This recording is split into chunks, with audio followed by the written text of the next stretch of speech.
안녕하세요. 마음챙김입니다. 여러분, 알고 계셨겠지만 암세포는 정상세포로 돌아갈 수 있습니다. 우리는 그동안 교육과정에서 DNA로부터 우리 모습이 결정이 되고 유전자라고 하는 것이 우리에게 절대적인 영향을 미치는 것처럼 알고 지내왔어요. 이미 결정된 운명이니 받아들여야지. 흘러가는 대로 살지 뭐. 이렇게 생각하고 사는 사람들도 참 많습니다. 하지만 우리가 이 DNA까지도 통제할 수 있다면 여러분은 어떠신가요?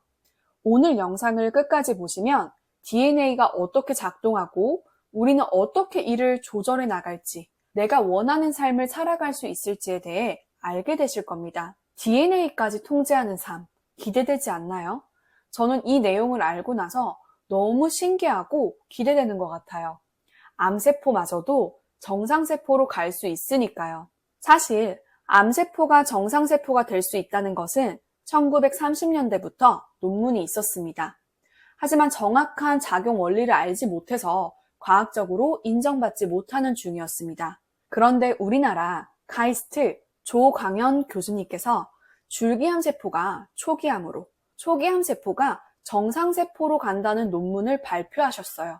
그동안은 암에 대해 채식이다, 운동이다, 수면이다, 경험적인 이야기들 뿐이었는데 전기전자 전공자이신 교수님께서 슈퍼컴퓨터를 통해 암을 치료하는 사람들의 공통점을 알게 되신 거예요. 대장암세포가 정상대장세포로 변환하는 핵심적인 역할을 연구 결과로 찾아내셨는데요.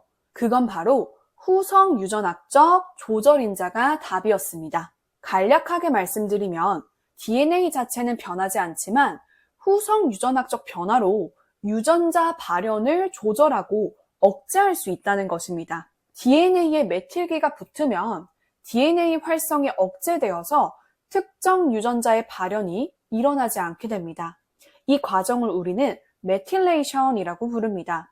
또는 아세틸기라고 하는 물질이 DNA가 감겨있는 단백질에 붙으면 DNA가 히스톤 단백질에서 느슨하게 떨어지고 그러면 단백질을 형성하는 전사번역 과정을 거치기가 수월해집니다. 이것을 아세틸레이션이라고 합니다. 메틸레이션과 아세틸레이션의 작용으로 우리는 특정 유전자를 발현이 되지 않게 할 수도 있고 발현이 원활하게 되도록 조절할 수가 있는 것입니다. 우리의 생각과 감정만으로 몸속 신경 전달 물질, 호르몬, 유전자, 단백질, 효소의 작용이 바뀌었음을 실제로 증빙하는 자료들이 참 많고 후성유전학의 연구는 지금도 활발히 이루어지고 있습니다.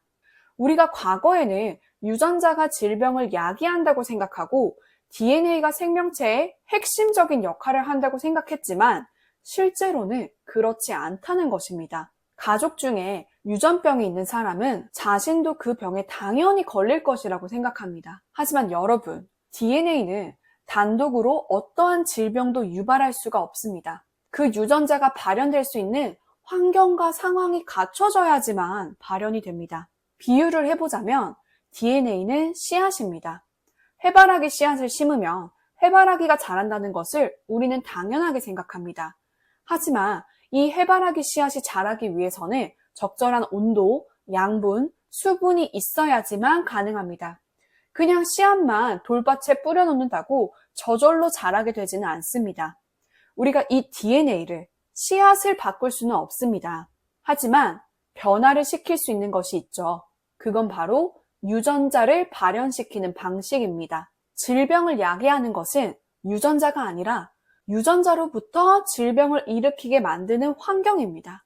특정 질병에 취약한 유전적 성향을 타고났다 하더라도 유전자들이 계속 건강하게 발현된 경우 병 없이 건강하게 살 수 있게 됩니다. 그렇다면 우리는 어떻게 해야 할까요? 어떻게 해야 건강한 몸의 상태로 갈 수 있을까요? 세포 외부에서 들어오는 정보가 변하지 않으면 유전자는 늘 똑같은 단백질을 만들고 늘 똑같은 몸의 상태를 유지하게 됩니다. 그렇게 점차 유전자는 하향 조절되기 시작하면서 건강한 상태의 단백질 생성을 멈추게 됩니다. 우리가 노화되고 수백 수천 번 반복 과정을 거치다 보니 단백질의 품질이 떨어지는 것입니다. 그렇다면 우리는 새로운 마음으로 새로운 외부 환경을 만들어주면 됩니다. 좋은 음식을 먹고, 잘 자고, 스트레스 받지 않고, 거기다가 우리의 감정을 바꿀 때 우리의 유전자 발현이 바뀝니다. 감정을 바꿀 때 DNA에 새로운 화학적 신호가 전달되면서 유전자가 상향 혹은 하향 조절되게 됩니다. 감사, 평안, 충만, 기쁨의 감정으로 당신의 상태를 바꿔보세요. 우리가 필요한 것에 집착하고 중요하다고 생각하고 반드시 이뤄야 한다고 생각하는 것에 집중할 때 우리는 생존 모드에 있게 됩니다. 생존 모드는 마치 구석기 시대 원시인들이 사냥을 하고 있을 때의 긴장감, 위협감을 느끼고 있는 상태예요. 현대의 우리는 그 정도의 스트레스 상황에 놓여 있지 않는데도 우리의 뇌는 생존 모드에서 근육이 경직되고 면역 및 소화 기능이 엄청나게 떨어진 채로 생존에 몰두하게 됩니다. 여러분, 우리가 진정으로 원하는 건 생존이 아닙니다. 우리가 진정으로 원하는 것은 풍요로움이에요. 충만함이에요. 현대 사회에서 먹고 자는데 불편함을 느끼는 사람은 거의 없습니다. 그런데도 우리는 계속해서 전형적인 스트레스 반응을 일으키면서 생존 모드에 있게 됩니다. 우리는 이제 번영 모드로 나아가야 해요. 감사하고 평안하고 충만하고 기쁜 상태를 느끼고 즐겨야 합니다. 내가 원하는 것에 대해 집착하지 않고 반드시 필요하고 엄청나게 중요한 것이라고 여기지 않고 현재에 감사하는 마음이 필요합니다. 그렇다고 원하지 말라는 것이 아닙니다. 원하는 것은 인간의 당연한 욕구이며 그 욕구가 우리를 살아 숨쉬게 합니다. 다만 생존 모드의 상태에서 원하지 않고 번영의 상태, 충만한 상태에서 바라고 원해야 한다는 것입니다. 내가 원하는 것이 이루어지면 땡큐, 아니어도 오케이. 외부 요인을 성취하는 것이 무엇보다 중요하다고 생각한다면 그것이 나의 존재 가치보다 더 가치 있다고 여기게 된다면 그건 집착의 에너지입니다. 우리 자신은 이미 충분하니까 이제는 집착하지 않고 현재에 집중하면서 보너스를 받는 기분으로 살아가 보세요. 우리가 원하는 것을 이루는 것은 이 인생에서 보너스입니다. 우리의 존재 가치 그 이상으로 귀중한 것은 없습니다. 감사의 힘은 강력합니다. 이미 이루었다는 느낌으로 번영의 에너지를 세상으로 보내 더 큰 풍요를 불어오게 됩니다. 지금 당장 가슴에 손을 올리고 이야기해 보세요. 감사하다, 감사하다, 감사하다. 한 번 더 반복해 볼까요? 나의 존재에 감사하다, 감사하다, 감사하다. 우리는 이 세상을 누리려고 태어났습니다. 아둥바둥 살기 위해서가 아니라요. 이미 충분히 누릴 수 있어요. 세상이 힘든 것이 아니고 우리의 시선이 세상을 힘들게 만듭니다. 잘 먹고 잘 자고 좋은 감정을 느끼며 오늘 하루를 보내시길 진심으로 응원합니다. 충만한 에너지를 느끼는 하루가 되시기를 바랄게요.